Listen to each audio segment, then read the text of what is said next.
Welcome to this unique episode where I spill the beans about my chosen ayahuasca retreat center in the heart of Costa Rica. And trust me when I say that this retreat center is the real deal. It's an absolute hidden gem and a sacred sanctuary where the vibes are absolutely unparalleled. And in today's episode, I will take you behind the scenes as I share all the nitty gritty details about the flow of events, the atmosphere, and the profound lessons that I learned even before we dove into the ayahuasca ceremonies. And I'll be sure to shine a spotlight on the harmonious blend of spiritual exploration and practical wisdom as I walk you through the interconnected realms of ayahuasca and life coaching, as I highlight the parallels between ayahuasca's sacred reminders and the guiding principles of life coaching. I'm talking about spirituality seamlessly meeting practicality. And as I peel back the layers, you will realize that each revelation is a step further towards a more profound self discovery. And if you're yet to catch up on part 1 and part 2 of this series, please go back and listen to episode number 2 and episode number 3 before you dive into this episode. Welcome to the Inner Golden Hour podcast, where dreams take flight, mind, body, and soul get a serious holistic upgrade, and personal evolution transforms into a shared spiritual adventure. Consider this your dedicated sanctuary for exploration, self-discovery, unfiltered truths, diverse perspectives, and some much-needed heart-to-heart real talk. Hi, I'm your host Kusum. I'm a mindset and manifestation life and business coach. Think of me as that best friend you never knew you needed. The one unafraid to call out your BS, deliver a dose of tough love, and hit you with some truth bombs. This podcast is more than just a series of episodes. It's a transformative experience guiding you to dig into your truths, ditch those old limiting beliefs, and fully embrace the real authentic you. It's an invitation to align your mind, body, heart, and soul, to dream big, to explore what truly lights you up, and to manifest a reality that surpasses your wildest imagination. Envision this space as the magical golden hour when everything radiates with a breathtaking glow, revealing the depths of your inner world. Now, come along and immerse yourself in a perpetual flow of inspiration, insights, and massive transformation across all areas of your life. Let's explore the extraordinary, one enlightening episode at a time. Namaste, radiant beings. Welcome back to the Inner Golden Hour podcast. I hope you had an incredible holiday season and a fantastic start to the new year. Whether you are traveling, spending time with loved ones, or just enjoying some well-deserved relaxation, I hope you're recharged and ready to take on the year ahead. If you're joining me for the very first time, a warm welcome to you, and I'm thrilled to have you on board. My wish for each and every single one of you for this year 2024 is that may you have the most aligned and the most abundant year yet. And as far as this podcast is concerned, what's in store this year? Well, I've got some amazing topics lined up, some fascinating guests to interview, and as always, a few surprises along the way. And on that note, I want to hear from you, my wonderful listeners. Your thoughts, ideas, and feedback are what are essential to shape the content that I bring to you. So please write to me and let me know how these episodes and the content are resonating with you. On that note, if you listen to my last few episodes, specifically episode number 2 and episode number 3, I'm sure you're quite eager to hear all about my ayahuasca journey. And trust me, I myself have been dying to get this out of my system and out into the world because enough time has passed by since I sat in ceremony with Mother Ayahuasca, and I've had enough time to process, to analyze, to reflect, to introspect, as well as integrate certain aspects of my ceremony into my day-to-day life. Now, having said that, there are still things that keep coming up as a result of me having sat in ceremony with ayahuasca several months ago, even to this day, which I'm like, okay, I get the message, Mother Aya. All right, I'm going to think more on that. Okay, I need to bring more of that into my life. So, this is more like a lifelong journey. But for right now, enough time has passed since I've sat with Mother Ayahuasca in ceremony, and I am finally ready to share my experiences with the world. Now, fair warning, if you've not listened to episode number 2 and episode number 3 on the Inner Golden Hour podcast, please go ahead and listen to those episodes before you start diving deep into this episode, so you as well as I do justice to how deep and how profound this whole experience is, because without listening to the previous 2 episodes, neither you nor I will be able to do justice to this episode. And on a similar note, the other thing that I do want to stress upon is please don't go partake in an ayahuasca ceremony because you think this is a cool trend, because you see everybody else doing it, or because this is the latest social media trend. Please only partake in such experiences if you truly feel called to. If Mother Ayahuasca herself is sending a message to you, be open to receiving that message. And when you do, please, by all means, go ahead and partake in the ceremony, because there is a certain level of awareness that you need to have, certain level of consciousness that brings you to experience such an experience. With that, let's jump right into the heart of today's episode. First of all, let me talk about the facility that I chose to go sit in ceremony with Mother Ayahuasca. First of all, I didn't have much of a choice, or neither did I have much of an awareness or knowledge about the facilities, because, like I said in the previous episodes, this hasn't been on my radar in the recent past, right?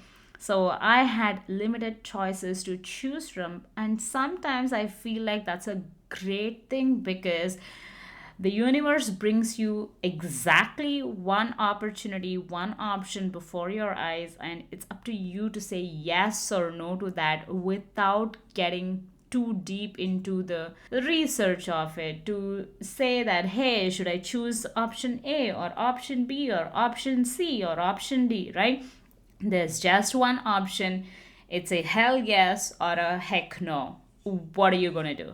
So that's kind of how this retreat center came to my attention. So, this retreat center had a space available for the exact dates that I was interested in and looking for, right? So the only thing that I looked up was to ensure if this retreat center was legit, because in the past I've heard of a few retreat centers here and there, but I had not heard of this retreat center at all. This was the first time I even heard of the name of this retreat center.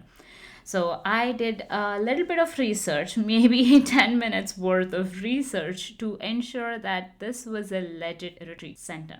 And OMG, the images that you see on their website or anywhere on the internet does not, does not, does not do any kind of justice to how incredibly beautiful, gorgeous, stunning, and energetically how potent this specific retreat center is. Now, since the time I was at the retreat center, back when I had looked up this website, they had photos that were even not as good as the ones they have up on their website right now, because if you go look up now, they have updated certain aspects, certain photos, but still it does not do any justice to how you feel as you walk into that retreat center. I got real lucky there, because, like I said, I was going all by myself. I had not spoken to anyone about partaking in an ayahuasca retreat in the recent past, and everything was going to be a surprise for me, so to speak, and the universe did surprise me every step of the way. Now, here, I wasn't expecting a five-star retreat right on the beach, surrounded by greenery, nature, and the energy with the views and all of that good stuff. But there I went. As I sat on the flight, I was just envisioning certain things for what I wanted to experience. Like I said, I was completely open to the experience of what this ayahuasca retreat was going to bring my way. But at the same time, you set your intentions, right? So when I was on the flight, that's one thing that I love to do is when I board the flight, after all of the chaos and the madness and the rush to get to the airport, through the security line, waiting to board your flight, etc., etc., etc. Once I go and settle into my seat on the flight, I always take the first few minutes or several minutes, depending on if I'm traveling solo or if I'm traveling with my family, etc., etc., etc., and also based on where I am going. I take the first few minutes to set the intentions for what I want to call in. So, as I sat on that flight that day, I took the first few hours, I guess, or maybe the entire flight, just setting the intentions or just reflecting upon how this entire journey had even unfolded for me. As I described in the previous episodes, if you listen to those, you know how Mother Ayahuasca gave me a kick in the butt and said, "About time, Kusum, you came to meet me in person, face to face. You gotta face your shit," right? So that's how this whole thing happened. So I was just sitting there in awe. And as I was sitting there, I was also envisioning this retreat center and what this might look like and feel like and bring to my life. But when I got there is when I realized that nothing that I was envisioning remotely came close to what I felt as I took my first few steps in the retreat center. And as I walked around and as I made my way exploring one corner of the retreat center to the other to another, it was magical to say the least. So, yeah, this was one of a kind retreat center, and I'm gonna let you in on where exactly I went, what this retreat center is called, etc. in just a little bit. But you gotta hang tight until then, okay? Yeah. Now let's rewind a little bit and go back to when my flight actually landed. Okay, so my flight landed around 10 a.m., I guess. Yeah, 10 a.m. in the morning in Costa Rica. And by this time, I've been up for more than 24 hours. The previous day, I was up around my usual time between 3:30 to 4:30. I don't know what time I woke up. This was almost 6 months ago, so you can't blame me if I don't remember what time I woke up, right? So I had been up the previous day, let's say at 4 a.m., and this was 10 a.m. the next morning. So that's how long I've been up for, about 30 hours now. And yeah, as expected, I couldn't sleep even for an hour on the flight because there was just so much excitement. There was just so much uncertainty. Yes, I thrive in the space of excitement and uncertainty, but that didn't mean that, I was able to rest at all. So, no, I couldn't rest, I couldn't sleep, none of that. But it's all good. I got to the airport around 10 o'clock. The checkout of the airport was easy breezy and I'd already booked. So, what this retreat center does is because this retreat center is about an hour, over an hour actually, from the airport. So, you can book for an airport pickup from there. So I had booked an airport pickup and their check-in time is not until 4 p.m. on day zero. I guess because the first ceremony happens the following day. So that day, the first day that you land, it's basically so you can get there, you can get oriented with what everything feels like, what everything looks like, etc. and I got picked up along with two more people around 10 a.m. in the morning, and then we drove off to the retreat center. And given that we couldn't, even though the check in was at 4 p.m., they allow early check in as early as 1 p.m. because they still need to wait for everybody else that was there the previous week to check out, so they can clean the facility, they can cleanse the space of all of the energy from the previous participants, and they can get the space ready for you and this new group coming in. So we had to wait for some more time before we could, check into the retreat center. So the driver was very accommodating. He said that I can drop you off at the nearest town center where you can go get something to eat, and then I can come back and pick you guys up at certain time. So you will be able to check in as soon as you are back. And that's exactly what we did. He drove us. We got to the retreat center, dropped off all of our stuff, and then he drove us to a town center where we grabbed something to eat. And mind you, the food there, right? This was not the retreat center. This was just another restaurant in the town center. Again, by the beach, such a picturesque, beautiful, pretty town center. It was small, quaint, and exquisite. And the restaurant that we went to, we were looking for, like, because I'm a vegetarian, there was other, food restrictions between the other two people who were also going to the retreat center. So it was three of us. We got chatting. One of them who has been to other psychedelic experiences, who's experienced various kinds of psychedelics before, and this was not also his first ayahuasca retreat. He has done that before. And another lady that was with me on this shuttle bus, for her this was the first retreat experience. So we all got to chat a little bit about what we had heard, what we'd been expecting, anticipating, etc. So it gave us a little bit of time to get to know each other and to bond a little bit before we got back to the retreat center.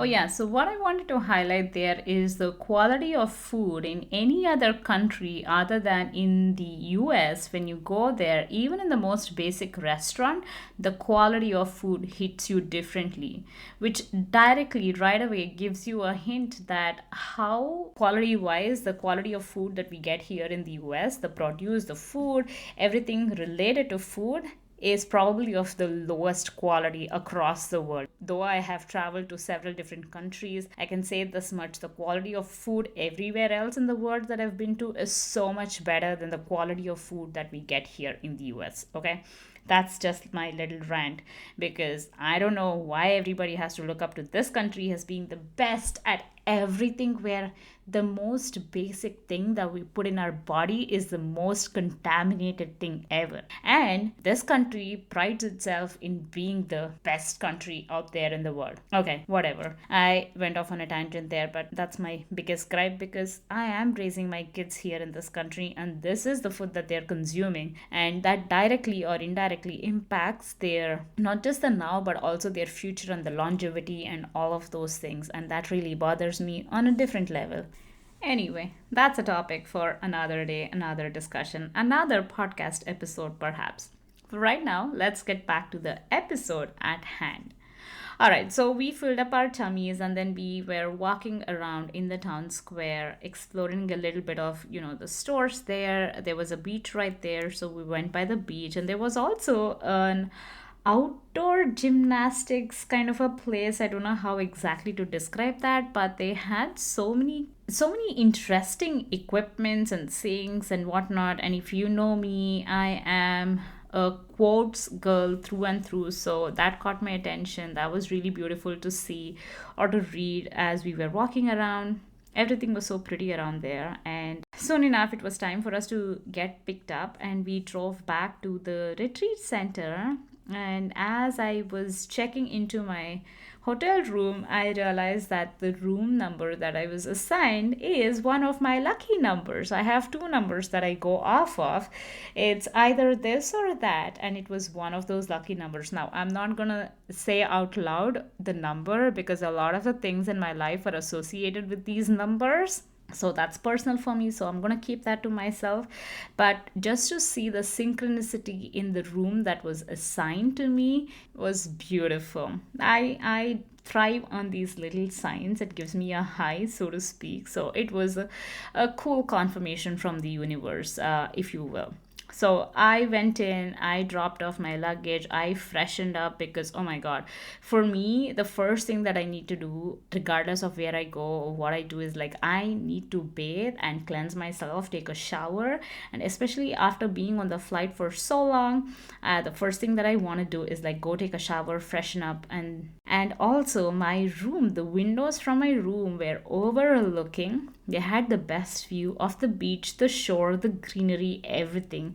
Such a beautiful sight for the eye as I would wake up in the morning, or as I would, you know, get back to the room in the over a period of the next week to relax or to do anything else. Just having that specific view made for such a great experience, because yes, there was so much happening in the days to follow, and that view, certainly the elements, rather not just the view, it's the elements that were a part of that view, made for a huge difference in how I got to experience the whole retreat. Okay, more on that later. All right, so I freshened up, I went out, I was exploring every nook and corner of the retreat center because there was still time for us to meet for our first get together of that evening of day zero, where we would have the orientation, where we would get to meet all of the facilitators at the retreat center. So there was a little bit of time, so I went around exploring the space. I got to see, there was like a beautiful Buddha sculpture in 2 to 3 different places at the center, so that was very peaceful, serene, calming. I sat there in quiet, in stillness, just experiencing, just listening to the waves crashing across the shore, and also like the birds chirping, the cool breeze that was there. And it was a little bit of a hot day, not so hot, so it was perfect. So I got to explore a bit of the retreat center, and then it was time for all of us to meet everybody else along with the facilitator. So their dining space, oh my gosh, their dining space is a space that we all got to hang out every single day, in the morning, in the afternoon, in the evening, whenever we had all had an opportunity. There was always some kind of fresh juice available for us.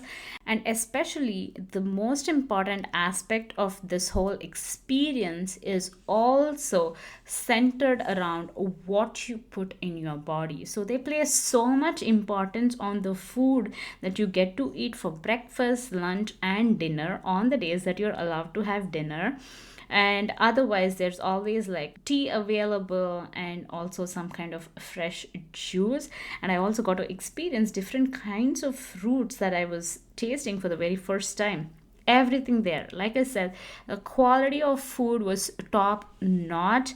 And in just that 1 week, I felt like there was so much detox happening in my body because of the different kinds of food, quality food that I was consuming. And also everything was centered around mindfulness of what's being prepared, what's being served. That's a whole other story. And they put so much thought into how every day's menu is designed and what we all get to put in our body, so it can help us, so it can serve us in the best way possible for when we sit with Mother Ayahuasca in ceremony. So like I say, food is a huge part of our spiritual journey.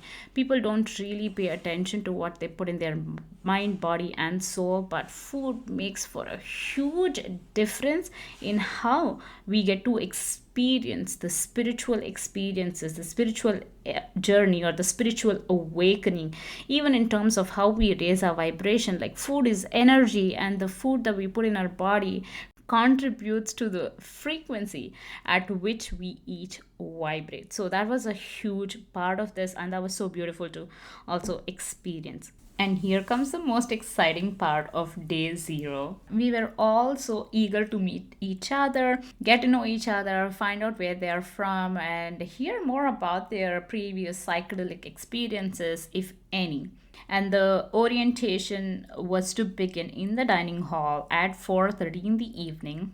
So we got introduced to our facilitators for the ceremonies who would be there to assist us. And oh my god, these facilitators are a godsend. The work that they do, I fall short of words to describe how profound it is that this work that they do, to be able to assist as many people as they do on an ongoing basis, to be the space holders, to be the people who are actually bringing this traditional, bringing this indigenous blessing out into the modern world, holding the space, doing the divine work. I have so much gratitude, so much respect, and so much love for these facilitators. It brings me so much joy, even to this day, as I think about them or as I talk about them, because the work that they do is the work of the universe, the work of the source. And I'm so grateful for each and every single one of these facilitators.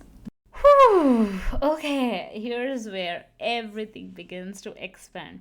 For me, again, as I was listening to them talk, and even as I was just walking the grounds of the retreat center, I was overcome with so much gratitude. I was just so thankful for everything that I have in my life, and also, especially for this specific blessing, for this specific opportunity to actually be there on that land among these healing superpowers, among such spiritually awakened beings, right? It never ceased to blow my mind every single day, every single second, how this whole thing even came into my experience. Like last week, that time, I didn't know I was going to go to ayahuasca. It was not even remotely on my radar. And here, a week later, I was there. I was getting to experience this incredible healing and transformational journey. And I don't think I can ever get tired of saying how profound that whole thing felt, how in awe I was at how everything had panned out. So, being there, being open, being available, and honest for all that was to come through and show me all that I'm yet to witness was truly, truly quite profound for me. Okay, so back to the facilitators and what we all got to experience. Once they gave us a brief overview, we all walked together and we all walked over to what they call as the temple. This temple is a space where we sit in ceremony every single night. And now, if you're wondering what a ceremony is, please catch up on the previous episodes. That's episode number 2 and 3, where I talk more about ayahuasca and the ceremonies and psychedelics and all of the good stuff. Once you've caught up on those episodes, then you can come back and catch up on this one. So we all walked over to the temple. Again, everywhere you walk, it's so serene and so calming. The atmosphere just lifts you up and lifts up your vibration. You can't help but be in that space. In that space, be available for everything that's to come forth for you and for everybody else. So we walked over to the temple, and the energy of this space, this temple, is so potent that you can feel it's so palpable. And everybody else, when you look at their faces, they all resonate with the energy of that space differently too. And that's so evident because I can sense and feel the energy of different people and the energy of the places and the location and the spaces. I could totally feel the vibrations here being so high for a reason, right? Yeah. Okay, so once we all got settled in, I happened to count. I think we were about 18 of us in this specific group who were going to partake in ceremony that specific week. And that makes for a huge difference. The people with whom you sit in ceremonies makes a huge difference. Even though they were all strangers to me in the physical realm, the energy and the vibration, the collective energy that each of us bring to the table matters, and it matters a lot. And unlike so many other retreat centers, which upon coming back and doing more research after the fact, like I said, I didn't do any research before going. But after coming back, when I was doing research, I see that there are retreat centers where there are about 40 to 80 people sitting in ceremony any given night in that specific week. And for me, that doesn't feel like my style. For me, this was perfect. 20 or below 20 was the perfect number where it feels intimate, where you get to know each other on a much deeper level, where you get to connect with every single person that's there, and it feels like such an intimate experience and doesn't feel crowded. And that was really important for me, which I didn't realize until I got there and realized how many people were there and how many people are typically there at other retreat centers. I think that's one thing that also sets this space apart, is the number of people being limited to about 20. And in our group, we were about 18 to 19. I can't exactly remember. Anyway, yeah, so we all got to hear a little bit about, every single person. We introduced ourselves, and then the facilitators started talking as they were giving us a trailer or a preview of what to expect the next week. And some of the things, or rather, so much of what they were saying was all kind of what I bring to the sessions with my clients. But for me, it was so crucial that I hear the same message from a different source, from different people, because it lands differently. And so many times the things that you share with your clients are the things that you want to hear too for yourself from a different source. And everything that they were saying was a repetition, kind of a repetition of what I share with my clients, but a reassurance that this work that I do with my clients, life coaching, so to speak, for the lack of a better word, or taking people on the spiritual journey or journey deep within, is another form of this journey with Mother Ayahuasca, right? All of this is ultimately helping us go deep within to explore ourselves, to raise our consciousness, to become more self aware of ourselves and our patterns and our limitations and our power, etc. etc. So, all of that was amazing to hear from these people who have been working with the potent sacred healing plant medicine that's ayahuasca. I will share some of those reiterations in just a little bit as I talk about the Ayahuasca 101 session that we had with the facilitators and the main shaman who was leading the ceremonies. But for right now, let's go back to the temple and head back to the dining hall as we witnessed the magical, beautiful sunset, gorgeous colors over the water by the beach, right? That's what we got to experience. So back at the dining hall, we all got to enjoy some delicious dinner as we chatted with each other, as we got to know each other a little bit more. And I wrapped up a little earlier than everybody else because I wanted to make my way back to my room so I could have some time before my roommate joined me. I wanted to just sit in some silence, some stillness, take in everything that I had heard during the orientation call and whatever message was coming through for me as a result of being in that retreat center. I wanted to sit in that stillness and take in all of that, as well as make a call to my husband and kids and give them an update of what's happened so far.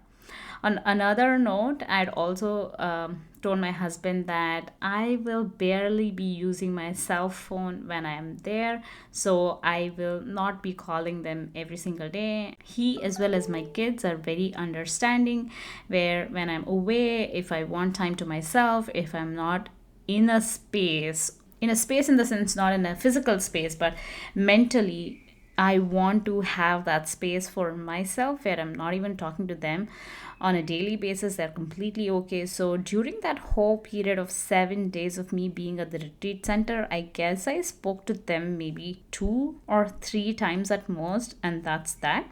And they totally understand that. But this was even before the ceremony had even begun. So I had that mental space and my energy field to have a conversation, to talk to them. I was already missing them a little bit because I was at this beautiful, magical space and I had come here without them, right? If you listen to my previous episode, you know that this was going to be a family vacation which turned into a solo vacation, all of that stuff. Yeah, so all of those thoughts were also going on in my head. And I also sat down to journal a little bit before my roommate joined me in my room, and then we got to chat a little bit, and then I was off to bed so I could wake up bright and early in the morning as I always do. And only this time I could go walk over to the beach, which was literally 2 minutes away from my room. Walk over to the beach as I go about my morning routines, my meditations, or my breath work, or my chanting, or my dancing, even, right? To be able to do all of that by the beach was such a blessing. Again, it added to the impact of everything that I was getting to experience there. The other thing is that wherever I go, I also bring my spiritual toolkit, so to speak, which has everything from crystals to incense sticks to everything else in between, the whole 9 yards. So, to be able to set up my altar as I carried out morning routines and rituals in that sacred space by the beach, on the water, in the water, on the sand, grass, walking barefoot, the whole 9 yards. You get the point. And also to be able to just sit there in stillness and journal, because not everybody is up at that time, and I had the beach, the whole space all to myself, while I could still sense the presence of a lot of the spirits and the spiritual energy, the angels, the guides, and all of that was still happening in the physical realm. I was the only person there for quite a few hours after I woke up and I would get to the beach. So even these simple daily rituals and practices of mine became much more sacred and much more profound, and they would bring me so much more peace and joy and happiness in those moments of stillness. And as I would wrap up my own morning rituals every morning, I would join the rest of the group. So every single morning at 7:30, we would meet in the yoga shala, again right by the beach, right? This beautiful space where one of the facilitators would lead us through a meditation practice and movement practice, etc. Again, a great way to get started for the day. Hold on. So if you've been hearing a lot of noise in the background of that's Lego, by the way. My son is in the next room. I gotta go tell him not to make this noise because yesterday I didn't hear a thing. I've been trying this new noise cancellation headphone, so I don't hear anything. But as I was listening to some of the parts of this episode, I hear a noise in the background. So the noise that I couldn't hear, this microphone has picked up, and now whatever noise you hear or any other background music or whatnot is going on, that's all thanks to my son. His school is not started yet. He starts school next week. They still have winter break going on, and he's busy building things one after another with his Lego, and he's dumping them all out, sounds like, from what I can hear. So I got to tell him to close the door or not make as much noise. So bear with me 1 second. All right, now that's taken care of. Let's get back to the beach, to the yoga shala, and let's go over a little bit of the movement and the meditation practice. Now, I've been practicing meditation and yoga for several years now, right? But the things that I got to learn there by these facilitators, some of them were brand new. I haven't heard of that before. I haven't practiced some of these before. And that's the beauty of this work we do, because everybody brings their uniqueness, everybody brings their own or adds their own flavor to certain things. And some of the movements that we were taught that morning was so useful as we started partaking in the ayahuasca ceremonies every single night. Like the way you sit, the way you get up, the way you move, the posture, etc. Making subtle changes, just little teeny tiny changes, has such a huge impact. And we got to experience that firsthand, why the facilitator was stressing on certain things in the morning. And as we sat in ceremony 12 hours later, we got to truly experience why we needed to pay 100% attention and follow along exactly what the facilitator had taught us that morning. It was amazing. Like the interconnectedness of all of this was so profound and so beautiful. All right, so we were done with the movement practice, the meditation practice, and we walked over to the dining hall, which again is like all of these places are like about 2 minutes away, right? Actually, not even 2 minutes, I would say like 30 seconds. We walked over to the dining hall, got breakfast, and to have that delicious breakfast while taking in the views of the beach and the nature and listening to the birds that are chirping. Again, I can't thank the heavens enough for such profound, beautiful experience. I know you'll probably get tired of me using the word profound all along this episode, but that's truly how I genuinely felt. Every single moment, I was just so grateful, right? I was overcome with gratitude every single second of being at that retreat space. Yeah, so as we finished our breakfast, we were all chatting and then slowly made our way over to the temple for our 10 o'clock session. So, our session that morning was with the main shaman. His name is Christian or T2. It was the ayahuasca and ceremony 101. Again, as I was sharing earlier, that even during this session, most of what I heard from the shaman, the facilitators, is kind of what I share with my own coaching clients, or kind of the core beliefs or the foundation of what I do in my work. And just to be able to hear that yet again, one more time, from another even more powerful source who's been doing this for as long as they've been doing, was such a wonderful experience for me to just sit there and listen to all of these reminders and reassurances, so to speak, was beautiful. With that, let's take a look at some of these reminders, because mental diet is just as important as the food diet. Well, actually, it's way more important than the food diet, I'd say, at this point, given the state of the world. So, Christian, the main shaman, started talking to us about ayahuasca and his lineage. That's the Shipibo lineage. He is from Amazon, and his ancestors have been working with this sacred plant medicine for hundreds of years.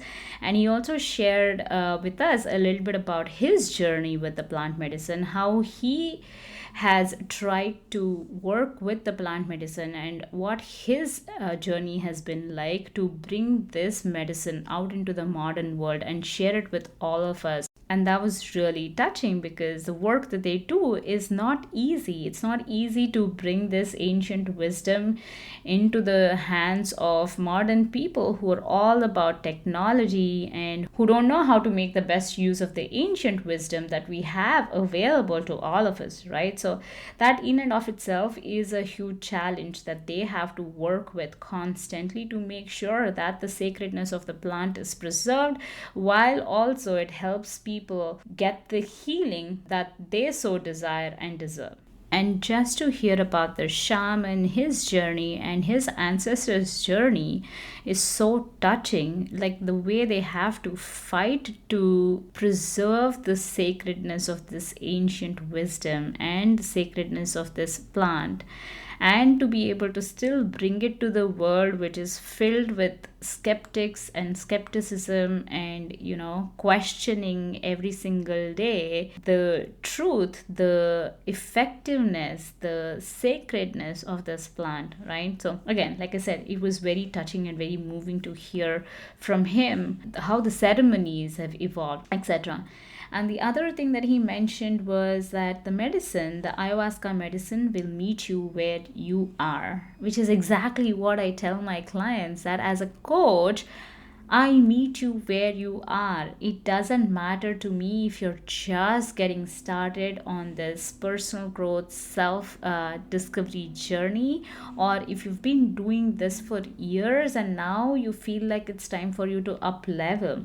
Just the same way, ayahuasca will meet you where you are based on your current consciousness level, based on your current level of awareness. And that's why I say, if you've done enough work before you go to sit in ceremony with my mother ayahuasca, the impacts of that or what you will get out of that is so much more deeper and so much more profound than if you were to go and sit with mother ayahuasca having not done any of this inner work, or worse yet, you want to go there and partake in the ceremony because you want to get high because that's what you think of the sacred plant medicine.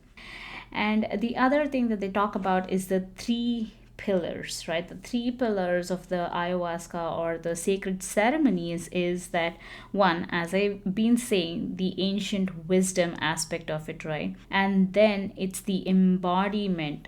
Our body is the greatest technology. While we might live in this modern world that is so rich in technology in this day and age, the greatest technology of them all is our body. If we are able to tap into the truth of our body, or if we are able to slow down enough to listen to the message that our body has for us, that is the biggest gift that we can give to ourselves. And that in and of itself is the greatest technology that we can tap into. And the third pillar is being able to integrate, right? All of this information is well and good. You can go sit in ceremony year after year, month after month, or you can do all of the psychedelics available to you in the world. But at the end of the day, if you're not bringing that back to your day-to-day life, and if you're not integrating that into your life, then what is the point? What is the point of you sitting in ceremony besides it feeding that aspect of you? That's the ego. That was one. And let me see here. I'm tapping back into my journal notes that I made as a part of that session. And this is another thing that I wrote down in my journal when I was setting my intentions for the ceremony when I was on the flight. One of the things that I wrote down was that I want to meet parts of me that I've yet to meet, right? There's so much more about myself that I don't know yet. Despite all the work that I've done over the years, there's still so many things about me that I'm yet to explore, that I'm yet to uncover, that I'm yet to discover. So again, they reiterated the same fact that be open and willing to meet aspects of you that you haven't met before. And the next thing is to be able to honor the expectations and desires and then let it go. Again, one of the things that I keep telling my clients is that it's good to have expectations, it's great to have all of your desires in place, but ultimately you need to surrender and let that go and not be attached to it coming from that place of desperate energy, because that's not going to serve you. Again, same thing with Mother Ayahuasca, same thing with partaking in any of these psychedelic ceremonies. And don't try to make sense of it right away, but be with it and feel it. Oh my gosh, and this was like, are you reading my mind? Because this is what I have to tell several of my clients over and over again is when I offer you a piece of feedback, don't question that right away, saying that it doesn't make any sense to you. Don't try to justify that, but instead take that piece of feedback, let your ego take a back seat, take that piece of feedback and sit with it without having to make any sense of it right away. Be with it, feel it. Yes, it's a piece of feedback, so it's going to be uncomfortable. You're going to hate me for telling you that, but at the end of the day, it's for your own good. And the other thing is, all of this is a process of learning and unlearning and relearning, which is also the inner work that we do, right? It's as I was saying, and as I was sharing in one of the previous episodes, the way that I look at this journey of self discovery, or this path of spiritual awakening, is that it's a process of unlearning so much BS that we have taken on over the years since we were born, or even before we were born, right? So it's so much of unlearning and then relearning to support yourself at this point in the best way possible. And this one, the way this facilitator spoke about this really landed for me and really put into perspective some of the things that I share with my clients. Is like, healing can happen in an instant, but it took 10 years to get there. And I've used this sentence over and over again ever since, because when they're on this journey, when they're coaching, it can be frustrating when you don't see the results right away, right? And yes, it's not going to happen overnight. Manifestation too, it's not like it's going to happen, you're going to write down your manifestations and the very next day or the very next week or the very next year the manifestation appears before your eyes. It's going to take time. And when it happens, it feels like it happened in an instant. Like, you look at successful people, you might see that, hey, that was so instantaneous for them, but you have no idea the number of hours or the years that they had to put in to make sure that overnight success, as it might look to the world, happened. And that was a great one too. And the next one, which was spot on, is that if some of the things that come up for you, some of the suggestions that we offer you are difficult for you to sit with, then lean into it. One of the things that I keep telling my clients, it's the same thing. When you feel resistance come up for you, when you feel a lot of discomfort, instead of resisting it, lean into it. And the next one was, the less you know, the deeper you go. The deeper you go, the less you know. And this has been one of my own realizations, is that the more I've been on this path of self-discovery and personal growth and self-development, the more I learn, the more I realize how little or how less I know. And this couldn't have summed it up any better. And the next one was, making a plan is good, but throw that plan away. Planning is priceless, but a plan is useless. Again, part of letting it go. You write all of your manifestations down, what you want to manifest, all of your goals and dreams and desires, and then let it go. Allow the universe to play its part in how that is going to unfold for you, and don't be that person who wants to be in that driver's seat where you want to control every single turn, every single route you take. Allow the universe to work its magic.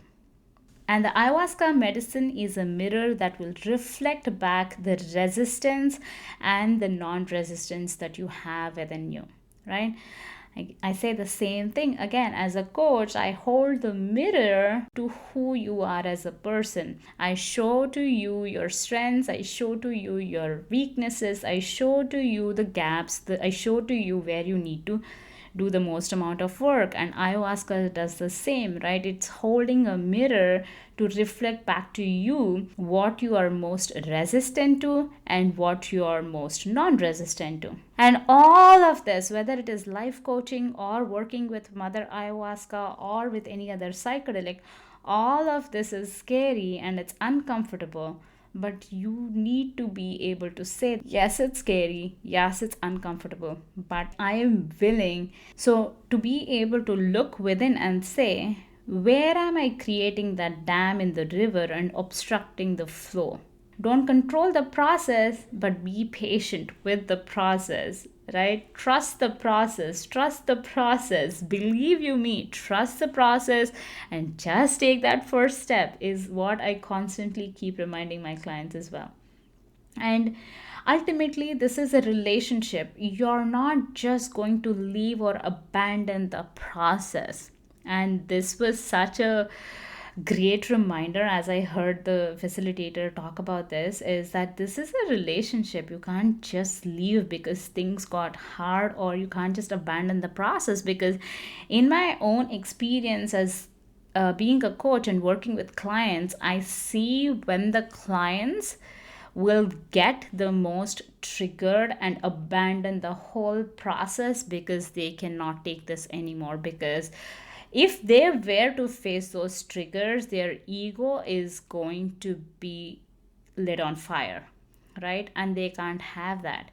And they cannot have that because their ego is playing a big role in their lives and controlling their whole life. So they'd rather abandon the process than have their ego take a backseat. And I've seen this happen even with my own clients, and I feel sorry for them because they let go, not let go of the not let go in the sense of like let go and surrender, but they leave or abandon the process when they need to stick with it the most. And that's the most unfortunate aspect of this, right? And to be a coach and sit on the other side and watch them throw away all of the hard work that they've put in for however long that they've done this work is so hard. That's for me as a coach to work with my own ego, right? To say that I can only bring the horse to the water, I can't make the horse drink the water. So similarly, it's hard for me to watch my clients throw away all of their hard work in a span of that split second where their ego took complete control over their lives. But it's their process, and they need to get to that place where they can have the courage, have the bravery to come face to face with their own triggers and address them instead of run away from them. And the other big one is observing with curiosity and engaging with a dialogue. How many times have I to tell my clients that get curious, be curious. If I'm challenging you on something, be open and curious and ask me, hey Kusum, why is it that you would say this? I'm curious. This is what I'm thinking about this, but I'm just curious. Why did you offer a different perspective? Or what is your perspective here, right? But every single time you should see how the clients jump in to justify their actions because their ego, again, is screaming because they want to, quote unquote, win that specific situation. But it's the long game, right? So unless you're curious and unless you're willing to engage in a dialogue, because that's again scary as shit, right? To have that uncomfortable conversation, have a dialogue, they'd rather just completely shut off instead of being open to having that conversation coming from that place of curiosity, right? You are going to be curious when you are humble enough to accept that I don't know everything. Maybe what I'm doing might not be the right thing. But the moment you flip the script, it's game over. And asking questions knowing that you might not be getting the answer right away, and trusting still that there's a reason for that, right? There's a reason that I'm not getting the answer, but still being brave enough to ask the question, because we all get so lost in the fact that if I ask a question, I need to find the answer right away. Otherwise, what even is the point of asking the question, right? Or it's that fear of rejection kicking in for people. Anyway, next is continuing to welcome compassion and acceptance into the process. Because again, you get frustrated, there's no compassion, there's no grace, there's no acceptance, right? But what would it look like if you were to accept the process and continue with it regardless? And allowing yourself to share and be witnessed, right? We cannot have that. I've had to do so much work in this department myself until I got to a point where I was okay sharing and being witnessed. And I will share more on that maybe later on about what that story that I held on to was in my own life and how I have flipped the script on that one. But this is hard for my clients too. I see that every single time. I don't blame them because they've never allowed themselves, one, to be witnessed in their authenticity, right? That's hard. But this space, the space where, whether it is a space in which somebody has created that safe, sacred container where you're being coached alongside other people who are on the same path as you, while the journey might still look different, they are all still on the same path. I speak to my group coaching clients and talk about the same thing. Be honest and be open and share with each other here in this group, because if you're unable to do it honestly and authentically within this group, you won't be able to do that anywhere else in the world. And it's the same even with the ceremonies with ayahuasca, is all of the people that are there for one ultimate reason. So if you are not allowing yourself to share in that space and be witness, then you never will in any other place. And this again was a great reassuring factor for me, is that all emotions are divine and there is no hierarchy.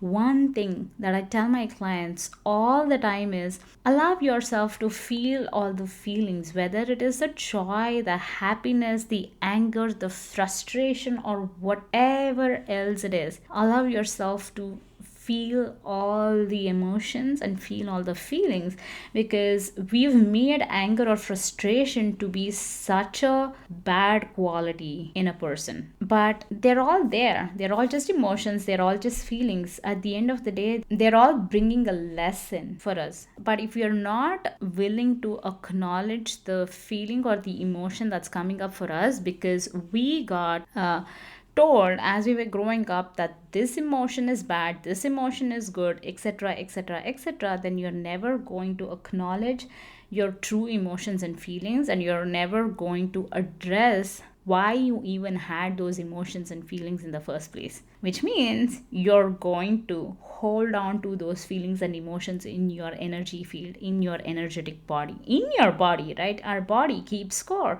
and our body is keeping a score of all of these unmet emotions and unacknowledged feelings that have been there with us for years and decades and God knows how many lifetimes even, right? So that was great to hear. And asking yourself, what is that showing me about myself? I think I recently shared on Instagram stories about one of the recent things that I experienced in my own life with a certain person, but I always go back to asking, what is the lesson that I need to learn in my life as a result of this person or this situation, etc. So along the same lines, it's asking yourself like, hey, what is this showing me about myself? Why did I manifest this into my life? Why did this person come into my life? Why did this situation happen for me? What is it that I need to learn from this specific instance? Oh, and one other thing was, don't relate yourself to others' experiences, because yes, we all have our shared experiences, but at the same time, we also have experiences that are just unique to us. So don't get lost in others' experiences that you are not even looking at your own experience, right? And all of this is related to the ayahuasca ceremony that we were going to sit in that night. That night was going to be day one, ceremony number one for all of us. And these were all the things that we needed to take with us as reminders into the ceremonies, so we could allow ourselves to be fully in it 100%. And the last thing was, if you feel the medicine isn't working, then you are blocking something.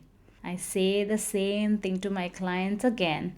It's the same level of coaching that each of you are getting. You are getting the utmost attention. I show up for you as a coach 100%, but sometimes you feel like things are not working out for you. It's not working out for you because you are the one that's blocking something, because your ego is so big that you're not allowing what needs to work for you, right? It's the same even with our manifestations.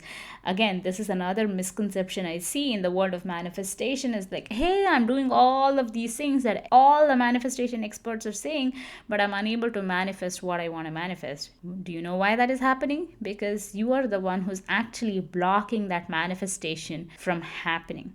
Again, another topic for another day, but these are some of the great reminders that we need to keep on top of mind, whether it is we are sitting in ceremony with Mother Ayahuasca or whether it is with working with a life coach, right? Because so many of these things, I can't do this on my own. I need somebody else to be able to hold that mirror for me, a coach or ayahuasca or something else, where I'm constantly working with somebody else, where I am okay to show my strengths just as much as I'm okay to show my flaws, and have them help me course correct myself. So if I'm going to be willing to step into that position, the way I grow and evolve is on a whole other level compared to when people say that I can just YouTube this information is available to me on Google, this is information I can just look up, research, and do this all on my own. And I call complete BS on that, because there's so much more out there that I cannot, even if I read all of the scriptures and the research and whatnot on the internet, I won't be able to look deep within to say how that actually resonates or relates to my own life. And that's my belief about doing the inner work, working with a coach, or sitting in ceremonies, etc., etc., etc. So, those were some of the highlight reminders that I wanted to share before I got into the nitty gritty, juicy details of ceremony number 1. Because, as I said, I won't be doing enough justice sharing about my actual ceremony experience if I didn't share all of this. And I didn't expect me to go over an hour of just sharing the details leading up to ceremony number 1. But I guess that's just how I like to roll. So maybe the best thing would be to stop recording this episode right here and start recording a new episode as I share my ceremony number 1 experience and see how that goes, and then go on with number 2, number 3, and number 4. And yes, there were 4 ceremonies in total, and each ceremony was a completely different experience, and I promise to share all about it. Okay, then, see you on the next episode. You don't want to miss it, trust me. Thank you for joining me on another episode of this podcast. I appreciate your time, your presence, your commitment, and your willingness to embark on this journey of self discovery, transformation, and manifestation. If anything you heard today resonated with you, sparked new insights, or brought about aha moments, I'd love to hear all about them. So please share your thoughts by tagging me on social media at Passion Purpose Passport, and follow me there for more inspiring content and connection. And if you haven't already, hit that subscribe button and show your support by liking, reviewing, and sharing this podcast. The more good we share with the world, the more the universe unfolds its magic for us. It's not just good karma, it's the universal law, aka Manifestation 101. By the way, you will receive my free manifestation meditation as a token of gratitude for sharing your reviews on iTunes. Take a screenshot before submitting and send it to my team at manifest@passionpurposepassport.com. On that note, align your mind, body, heart, and soul with your deepest desires for limitless possibilities. Remember, every step you take, every action you choose, ripples through the universe, shaping the reality you wish to experience. Until next time, keep basking in the brilliance of your inner golden hour and keep manifesting miracles.